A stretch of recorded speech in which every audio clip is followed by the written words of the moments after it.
It seems like everyone these days has their own YouTube channel for something, whether it's clips of girls in bikinis sitting in kiddie pools live streamed for 12-year-old boys, I love Pickle Rick. or kids reviewing toys while their parents record them at gunpoint, Let's crack the egg. or even teenagers that are unironically posting Family Guy funny moments in the year 2022. Yet, despite the evolving corruption of the platform into this eclectic online dystopia, I still love YouTube. For nearly as long as I can remember, it has been my primary source for daily entertainment. And, like many others, becoming a creator myself has always been a dream. You're telling me that I can be my own boss, set my own schedule, be rich and famous, all just for making videos at home about whatever I want? Sign me up! Obviously, there is way more to the story than just that. And more importantly than those surface level perks, watching YouTube has been such an integral part of my life, shaping nearly every aspect of who I have become today. How can I not feel compelled to try my hand at it too? And try I have. For over a decade, I have made multiple attempts to crack the code and reach success. But why has it never really worked out for me? Why is it that after all that time and effort, here I am again, starting from square one? Well, let's take a look so that both you and I can truly learn how to do this thing right.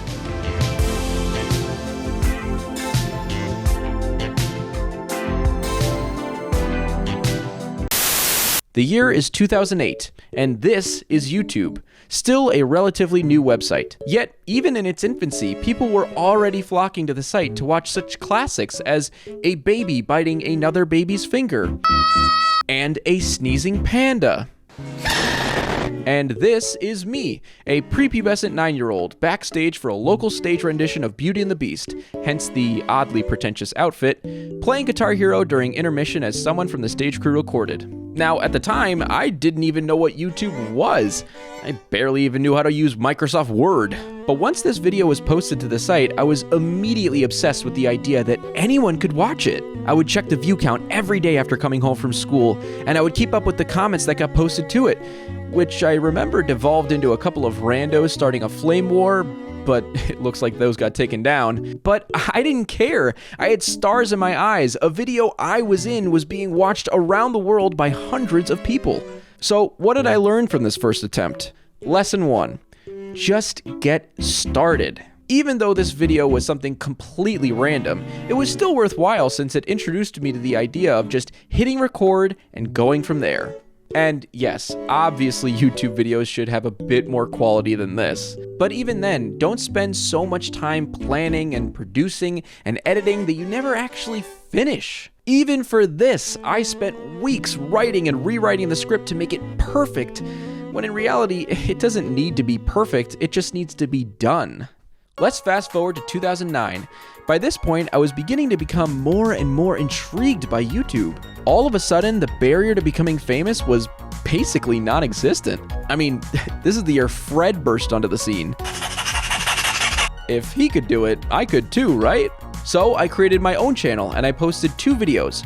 One of me solving a Rubik's Cube in about 1 minute, what a nerd, and another of me and a friend play fighting in my bedroom. Obviously, these were Oscar-worthy films that were immediately met with rave reviews. Wait, why didn't my videos do well? Shouldn't I at least be seeing the same numbers as last time? What was I doing wrong? Lesson 2. Luck is a factor. Sometimes you will be successful purely because of random chance. There is nothing about my new videos that was any worse than the other one from before. In fact, probably the only reason the other one got a decent amount of views was because it was posted during the Guitar Hero hype train. Expect that you will occasionally see spikes of high numbers, but don't count on them and don't get too excited when it does happen. Let's keep going forward to 2010.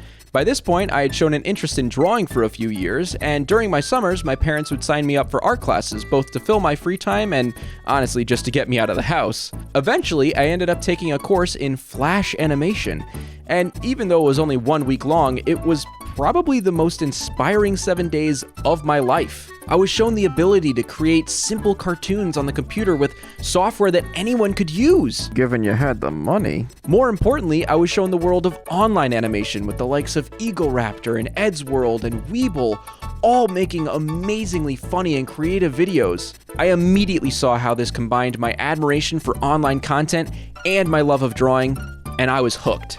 From there on, I made it my life goal to be an online animator. So I started honing my craft. After I got my own copy of Flash, there was no stopping me. I was learning all the tips, all the tricks, all the techniques to be like my favorite creators that I looked up to. Soon enough, I was the ripe age of 13 years old, and I decided to create a new channel, one that I could use to post my animations to.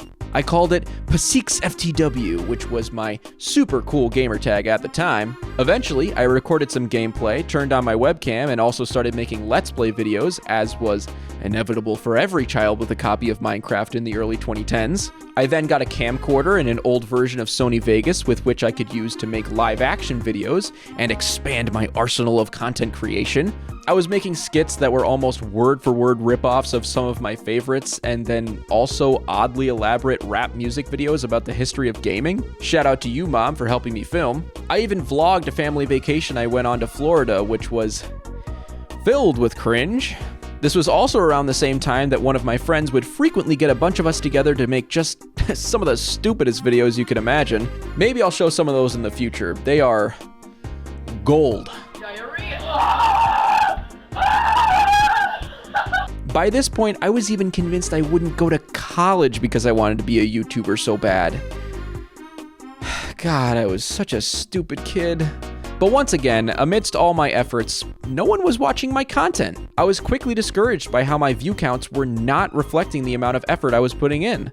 And, like an honorable discharge, I left my channel war-torn and wounded due to my Happy Wheels Part 23 video only receiving 2 likes. I will leave that up to you, whether you think that's a joke or not. Lesson 3. Keep at it. Many big YouTubers talk about how growing an audience takes time, and that reaching their level of success does not happen overnight. Even viral sensations often struggle to hold on to the short-lived fame they gain. Yet, this is a very hard thing to learn, including for me, because it's infuriating to work on a video for weeks only to have it get a handful of views, especially when you know that objectively, it's just as good as videos that have millions of views. Growing a large audience inevitably takes time, and yes, that may mean putting in countless hours into projects that barely anyone watches. But unfortunately, that's just a harsh reality you have to accept. Next, let's head to 2015.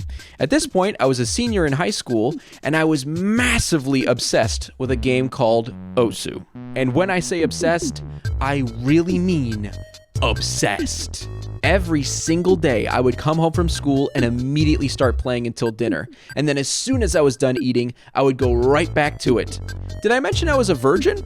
At one point, my parents literally banned me from playing it because they could genuinely tell I was addicted. And in true addict fashion, I did anyways. While I had plenty of previous experience playing Guitar Hero and Dance Dance Revolution, this was my formal introduction into the rest of the world of rhythm games, and I have never been more passionate about anything else in my life. But after a while, I started to notice how niche the genre was. I wanted to get on top of a soapbox and let people know that there was more to this game than just an endless amount of anime opening songs uploaded by legions of weebs. Somewhere along the way, a random Vietnamese player reached out to me to help him make a video about some tips and tricks to getting better at the game. And without considering whether or not this person was just a frumpy old man in my area looking to pick up young boys, I saw this as a great way to start. Also, wow, I just checked on this video after all these years and I never realized it did some pretty insane numbers.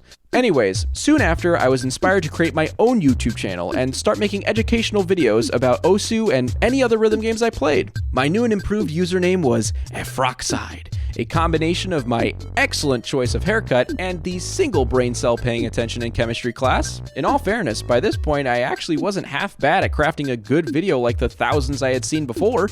I even owned a Blue Yeti so that people could hear my post-puberty voice in all of its awkwardness. And for the first time, I decided to do a little bit of self-promotion, and I posted my first video to the official OSU subreddit. I wonder if that goes against any guidelines. But this is where everything was different. Within 48 hours, my video had over 1,000 views, and my channel had nearly 100 subscribers, getting comments saying things like, "Great video and waiting for the next one." I even remember a top player saying that they hope the channel does more in the future, which I immediately squandered by sending them a DM, nerding out and asking to do a collab in a very embarrassing way. But even then, all of this felt so satisfying that after all this time of trying and ultimately failing, something seemed like it was finally working. Lesson 4. Be interesting. I know this one seems obvious, but I think most people's biggest struggle when it comes to making videos is just finding ways to be genuinely interesting. And a great way to do that is to be interested. Take, for example, my obsession with rhythm games. That's also why someone like Anthony Fantano is so popular. Sure, he gives great music reviews, but if you look at his channel objectively, every video is him just talking into a camera for 10 minutes with minimal editing. Hell, he doesn't even play clips of the music he's talking about, he just describes it. When I put it like that, it sounds boring, right?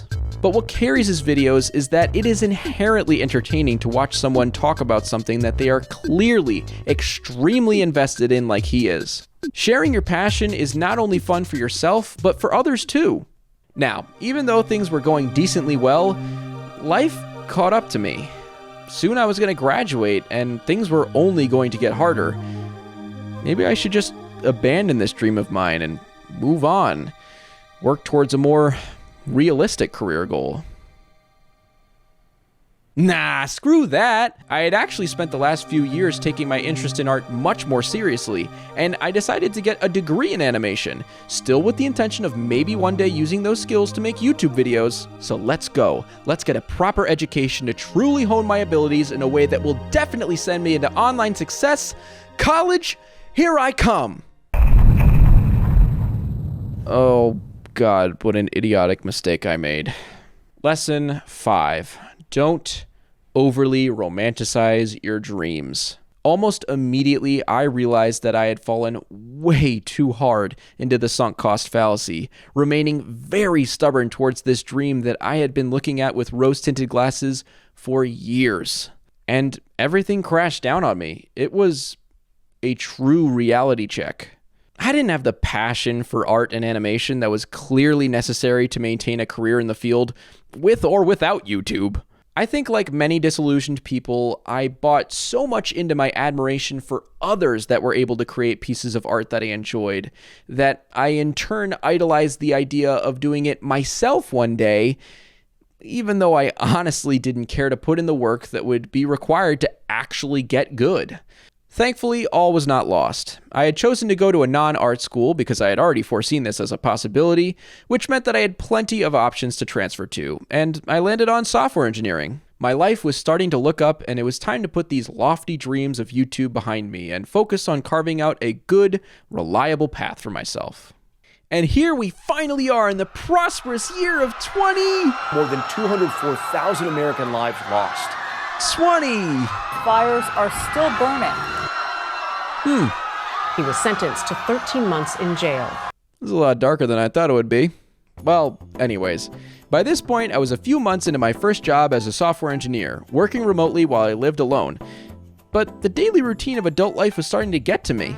Even though now I had plenty of free time to hang out with my girlfriend and play as many video games as I wanted, I lacked personal motivation for something to work towards in my own time. I felt like there was this void, and I decided to fill it with a new adventure: live streaming. For a while, some friends had been showing me Twitch streamers like Ludwig and Dr. Disrespect, and I was immediately mesmerized at the entertainment value they provided for not only one succinct video, but for many hours while live. And once again, I thought I might as well try my hand at it too. But this time, I took the entire endeavor way more seriously. Finally, this was my chance to start from scratch and make it to the top, and nothing was going to stop me. I was religiously watching the top guys, taking note of everything they did to succeed. Plus, I was watching every channel out there giving advice that I could. I created a rigorous plan for myself, setting a streaming schedule and making sure I kept to it, each day with a different and fun idea of what I would do. And most importantly, I quickly learned that while live streaming is unique on its own, it's also a great way to create content for YouTube. So I started streaming, and once I was done, I would take the full VOD and I would spend hours painstakingly boiling it down to the best moments, in the end creating a solid YouTube video. Then I would take some time to create an eye-catching thumbnail. You aren't going to get views if no one's intrigued enough to click. The title also needs to be strong, and if you can, make it something aligned with both the content of the video and something that people are already searching for to up your discoverability. Hey, maybe taking small clips and posting them individually to TikTok would also help get your name out there, since that platform is absolutely popping off. You should be constantly working and reworking your branding. You want it to look professional so people stick around. Make sure you create accounts on social media to uphold your brand. Keep thinking of unique ideas for every stream. They have to be good enough for a YouTube video. Maybe think of streaming different games at different times to up your discoverability on Twitch itself. Did I mention that it's Wednesday and it's already time to do all of this over again? It all came to a head when one Friday night after work, I was preparing for a stream, but my capture card was just refusing to work, and I got fed up. Suddenly, all of my stress rose to the top, and I lost it. I was burnt out. Moreover, still nothing I was doing was working. Even with the crazy hours I was putting in, my numbers on both YouTube and Twitch were basically zero. Sure, I had only been at it for 3 months, and that is a very short amount of time to expect any amount of growth from. But I was consistently losing sleep to edit videos, staying up until ungodly hours to get everything done before the next day. Managing my 9-to-5 job, my relationship, my social life, my personal leisure, and this internet dream was becoming literally impossible. Lesson 6. Take your time. I know that nearly everyone on here will tell you that you need to take YouTube as seriously as if it was your job, and that you need to be consistent in putting out as much content as humanly possible. But if you do that, you will lose steam, just like I did. And once you burn out, it's hard to regain that motivation. Thankfully, that feeling of exhaustion did not last long for me. While I for sure did not want to return to live streaming just yet, I did have something else that I wanted to revisit after years of leaving it on the back burner. It finally seemed like it was time to put my full foot forward on a channel dedicated to rhythm games, but this time it would be professional and heavily researched. I spent weeks working on the first video, going over the script writing and editing processes with a fine-toothed comb. And by the end of it, I created something that I am still to this day very proud of and satisfied with, regardless of its view count. And that was the most important change I made this time. I didn't obsess over things like view counts and subscribers. I didn't let my future happiness ride on the channel's success. I just posted my first video to a brand new account and let it go out into the world. And would you look at that, even without caring much about the numbers, it did really well.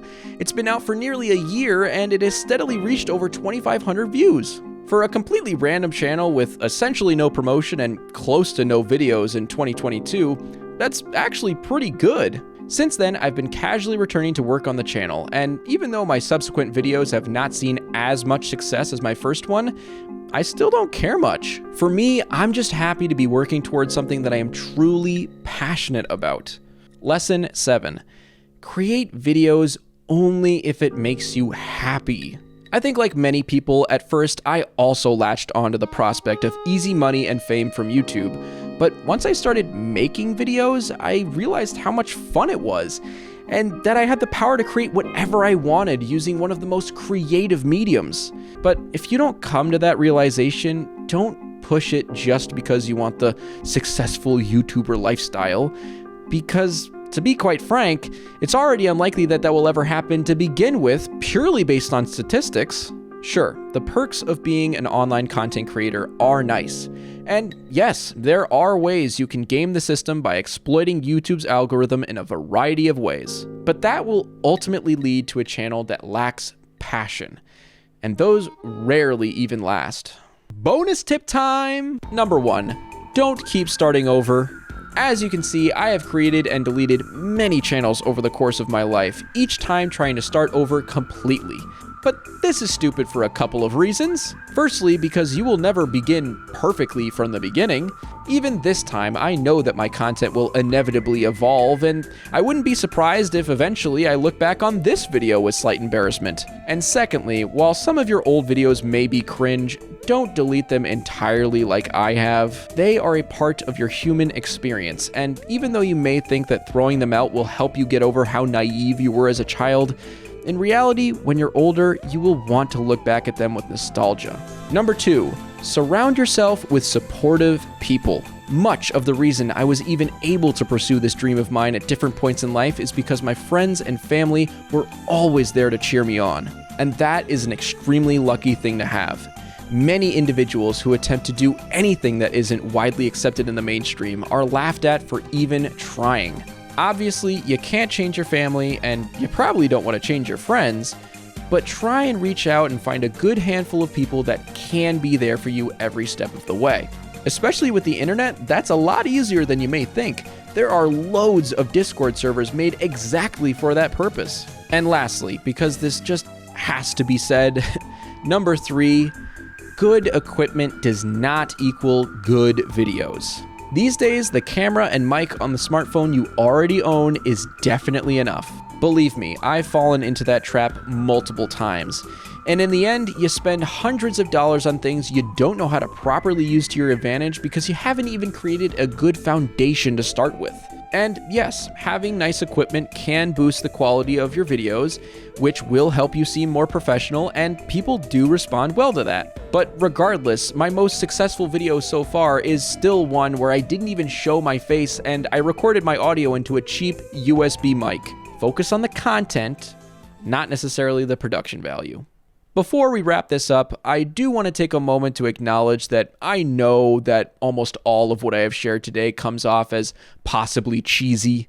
And I also realize that this message of chasing your dreams is heavily glamorized in our modern world, and it's ignorant of me to sit here and preach all of this from my position of privilege, considering there are many people out there that do not even have the time or ability to do such.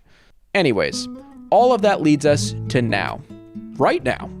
Right here. I'm still making videos for Rhythm Game World. In fact, I'm in the middle of doing research for one as we speak. But in the meantime, between the usual months that it takes me to work on that, this channel is something I want to be more personal, one where I can talk about whatever I want with no pressure.